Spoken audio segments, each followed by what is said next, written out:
ಎಲ್ರಿಗೂ ನಮಸ್ಕಾರ. ಗೆಳತಿ ಯೂಟ್ಯೂಬ್ ಚಾನಲ್ಗೆ ಮತ್ತೊಮ್ಮೆ ಸ್ವಾಗತ. ಬನ್ನಿ ಸ್ನೇಹಿತರೆ, ಈ ವರ್ಷದ 2ನೇ ಅಂಗಾರಕ ಸಂಕಷ್ಟಹರ ಚತುರ್ಥಿ ಬಗ್ಗೆ ಮಾಹಿತಿಯನ್ನು ತಿಳಿಸ್ಕೊಡ್ತಾ ಇದ್ದೀನಿ. ಅಂಗಾರಕ ಸಂಕಷ್ಟಹರ ಚತುರ್ಥಿ ಅಥವಾ ಅಂಗಾರ್ಕಿ ಚತುರ್ಥಿ ಅಂತ ಕೂಡ ಕರೆಯಲಾಗುತ್ತೆ. ಕೃಷ್ಣ ಪಕ್ಷದ 4ನೇ ದಿನ ಅಂದ್ರೆ ಚತುರ್ಥಿ ತಿಥಿ ಇರುವಂತ ದಿನವನ್ನ ಸಂಕಷ್ಟಹರ ಚತುರ್ಥಿ ಅಂತ ಹೇಳಿ ಈ ದಿನ ವಿಶೇಷವಾಗಿ ಗಣಪತಿಯನ್ನ ಪೂಜೆ ಮಾಡಲಾಗತ್ತೆ. ಅದರಲ್ಲೂ ಈ ಚತುರ್ಥಿ ತಿಥಿ ಮಂಗಳವಾರ ಬಂದ್ರೆ ತುಂಬಾನೇ ವಿಶೇಷ. ಇಂತಹ ಸಂಕಷ್ಟಹರ ಚತುರ್ಥಿ ಅತ್ಯಂತ ಶಕ್ತಿಶಾಲಿ ಮತ್ತು ಆಧ್ಯಾತ್ಮಿಕವಾಗಿ ಮಹತ್ವದ ರೂಪವಾಗಿದೆ. ಸಂಕಷ್ಟಹರ ಚತುರ್ಥಿ ಮಂಗಳವಾರ ಬಂದಾಗ ತುಂಬಾನೇ ವಿಶೇಷ. ಮಂಗಳ ಗ್ರಹದ ಅಧಿಪತಿಯ ಮತ್ತೊಂದು ಹೆಸರು ಮಂಗಳನನ್ನ ಅಂದ್ರೆ ಮಂಗಳ ಗ್ರಹನನ್ನ ಅಂಗಾರಕ ಅಂತ ಕೂಡ ಕರೆಯಲಾಗತ್ತೆ. ಈ ಒಂದು ದಿನ ನಾವು ಶ್ರದ್ಧಾ ಭಕ್ತಿಯಿಂದ ಉಪವಾಸ ಇದ್ದು ಗಣೇಶನನ್ನ ಆರಾಧನೆ ಮಾಡೋದ್ರಿಂದ ಮಂಗಳ ಗ್ರಹದ ದೋಷಗಳೇನಾದರೂ ಇದ್ದರೆ ಅದು ಕೂಡ ನಿವಾರಣೆ ಆಗುತ್ತೆ. ಶಕ್ತಿ, ಶಿಸ್ತು, ಧೈರ್ಯ ಮತ್ತು ಕರ್ಮದ ಕ್ರಿಯೆಯನ್ನು ಇದು ಪ್ರತಿನಿಧಿಸುತ್ತೆ. ಅಲ್ಲದೆ ಜಾತಕದಲ್ಲಿರುವಂಥ ಸರ್ಪದೋಷಗಳು, ಕಾಳಸರ್ಪದೋಷ, ಪಿತೃದೋಷ, ಹಾಗೆ ಭೂಮಿಗೆ ಸಂಬಂಧಪಟ್ಟಂತೆ, ಮನೆಗಳಿಗೆ ಸಂಬಂಧಪಟ್ಟಂತೆ ಏನೇ ದೋಷಗಳಿದ್ರೂ ಕೂಡ ಇದು ನಿವಾರಣೆ ಆಗಿಬಿಡುತ್ತೆ. ಹಾಗಾಗಿನೇ ಪ್ರತಿ ತಿಂಗಳು ಬರುವಂಥ ಸಂಕಷ್ಟಹರ ಚತುರ್ಥಿಗಿಂತ ಮಂಗಳವಾರ ಬರುವಂಥ ಅಂಗಾರಕ ಸಂಕಷ್ಟಹರ ಚತುರ್ಥಿಗೆ ಮಹತ್ವ ಜಾಸ್ತಿ. ಯಾವಾಗಲೂ ಮೊದಲನೇ ಸಲ ಸಂಕಷ್ಟಹರ ಚತುರ್ಥಿ ವ್ರತವನ್ನು ಪ್ರಾರಂಭ ಮಾಡೋ ಅಂಥವ್ರು ಶ್ರಾವಣ ಮಾಸದಲ್ಲಿ ಬರುವಂಥ ಸಂಕಷ್ಟಹರ ಚತುರ್ಥಿ ಅಥವಾ ಮಂಗಳವಾರ ಬರುವಂಥ ಅಂಗಾರಕ ಸಂಕಷ್ಟಹರ ಚತುರ್ಥಿ ದಿನ ಪ್ರಾರಂಭ ಮಾಡಿದ್ರೆ ತುಂಬಾ ಒಳ್ಳೆಯದು. ಅಲ್ಲದೆ ಈ ದಿನದ ಉಪವಾಸ, ಪೂಜೆ ಹಾಗೆ ದೀಪಾರಾಧನೆಯಿಂದ ನಿಮಗೆ ಗಣಪತಿಯ ಆಶೀರ್ವಾದದ ಜೊತೆಗೆ ಮಂಗಳನ ಆಶೀರ್ವಾದ ಕೂಡ ಸಿಗುತ್ತೆ. ಸರ್ಪದೋಷ, ಕುಜದೋಷ, ಸಂತಾನ ಫಲ, ಹಾಗೆ ಮದುವೆ ಏನಾದರೂ ನಿಧಾನ ಆಗ್ತಾ ಇದ್ರೆ, ಕೆಲಸ ಕಾರ್ಯಗಳು ಅರ್ಧಕ್ಕೆ ನಿಂತು ಹೋಗ್ತಾ ಇದೆ, ಯಾವ ಕೆಲಸನೂ ಕೈಗೂಡಲ್ಲ ಅಂತ ಅನ್ನೋರು, ಕೋರ್ಟ್ ಕೇಸ್ಗಳು, ಭೂಮಿಗೆ ಸಂಬಂಧಪಟ್ಟಂತ ಸಮಸ್ಯೆಗಳನ್ನು ಎದುರಿಸ್ತಾ ಇರುವಂಥವ್ರು ಈ ದಿನ ಉಪವಾಸವಿದ್ದು ಗಣೇಶನನ್ನ ಆರಾಧನೆ ಮಾಡೋದ್ರಿಂದ ಇಂಥ ಎಲ್ಲ ಸಮಸ್ಯೆಗಳಿಗೂ ಕೂಡ ಪರಿಹಾರ ಸಿಗುತ್ತೆ. ಬನ್ನಿ ಈಗ ಚತುರ್ಥಿ ತಿಥಿ ಯಾವಾಗ ಪ್ರಾರಂಭ ಆಗುತ್ತೆ, ಯಾವಾಗ ಮುಕ್ತಾಯ ಆಗುತ್ತೆ, ಹಾಗೆ ಈ ದಿನದ ಪೂಜೆ ಸಮಯ, ಪೂಜಾ ವಿಧಾನ ಎಲ್ಲ ಕೂಡ ತಿಳ್ಕೊಳ್ಳೋಣ. ವೈಶಾಖ ಮಾಸದ ಕೃಷ್ಣ ಪಕ್ಷದ ಚತುರ್ಥಿ ತಿಥಿ ಪ್ರಾರಂಭ ಆಗೋದು 5ನೇ ತಾರೀಕು ಮೇ ಬೆಳಗಿನ ಜಾವ 5:20 ಅಂದ್ರೆ ಇದೇ ಮಂಗಳವಾರ ಬೆಳಗಿನ ಜಾವ 5:20 ಪ್ರಾರಂಭ ಆಗುತ್ತೆ. ಮರುದಿನ 6ನೇ ತಾರೀಕು ಬುಧವಾರ ಬೆಳಗ್ಗೆ 7:50 ಮುಕ್ತಾಯ ಆಗತ್ತೆ. ಮೇ 5ನೇ ತಾರೀಕು ಮಂಗಳವಾರ 2026 ಈ ದಿನ ಬೆಳಗ್ಗೆ ಸೂರ್ಯೋದಯ ಮತ್ತೆ ಸಂಜೆಯ ಚಂದ್ರೋದಯ ಸಮಯದಲ್ಲಿ ಚತುರ್ಥಿ ತಿಥಿ ಇರುತ್ತೆ. ಹಾಗಾಗಿ ಈ ಮಂಗಳವಾರ ಅಂಗಾರಕ ಸಂಕಷ್ಟಹರ ಚತುರ್ಥಿಯನ್ನ ಆಚರಣೆ ಮಾಡಲಾಗತ್ತೆ.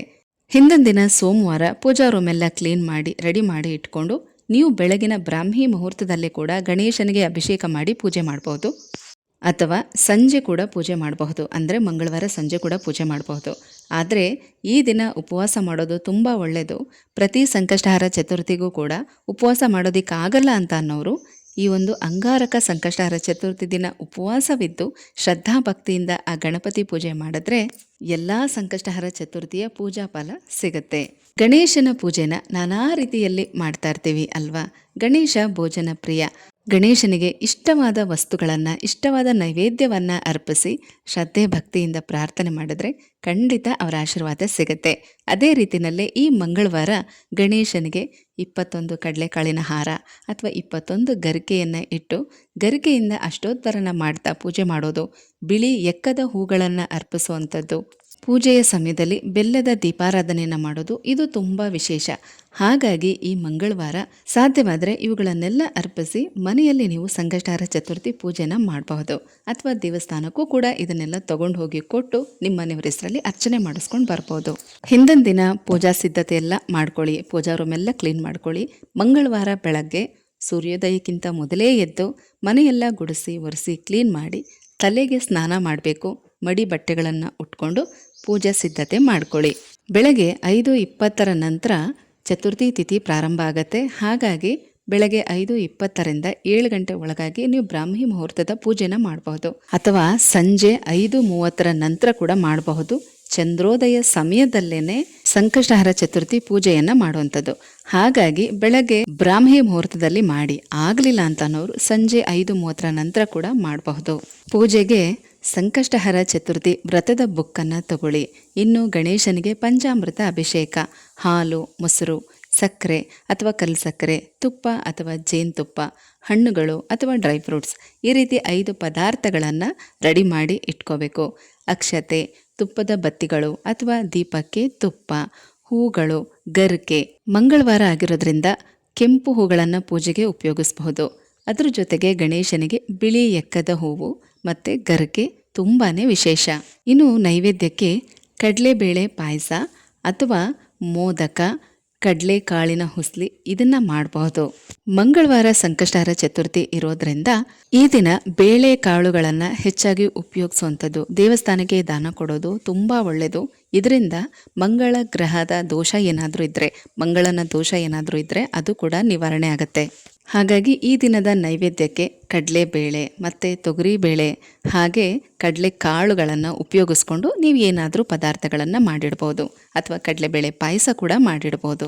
ಮದುವೆ ವಿಚಾರಕ್ಕೆ ಸಂಬಂಧಪಟ್ಟಂತೆ ತುಂಬ ಪ್ರಯತ್ನ ಪಡ್ತಾ ಇದ್ರೆ ಅಥವಾ ಯಾವುದಾದ್ರೂ ಹೊಸ ಕೆಲಸಗಳನ್ನು ಪ್ರಾರಂಭ ಮಾಡಿ ಅದು ಸಕ್ಸಸ್ ಆಗ್ತಾ ಇಲ್ಲ ಅಂತ ಅನ್ನೋರು ಈ ದಿನ ಗಣೇಶನಿಗೆ ಕಡಲೆಕಾಳು ಹಾರವನ್ನು ಅರ್ಪಿಸ್ಬಹುದು.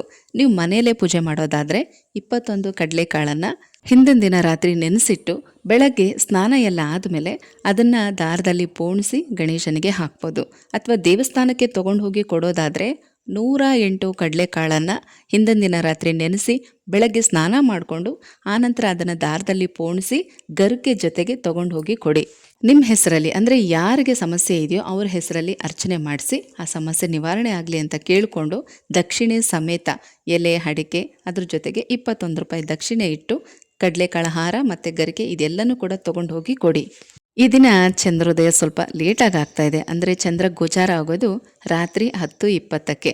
ಹಾಗಾಗಿ ಬೆಳಗ್ಗೆ ಸೂರ್ಯೋದಯ ಸಮಯದಿಂದನೇ ಉಪವಾಸ ಇದ್ದು ರಾತ್ರಿ 10:20ರ ನಂತರ ಚಂದ್ರನ ನೋಡಿ ಅರ್ಘ್ಯ ಕೊಟ್ಟು ಆ ನಂತರ ನೀವು ಉಪವಾಸವನ್ನು ಬಿಡಬೇಕು.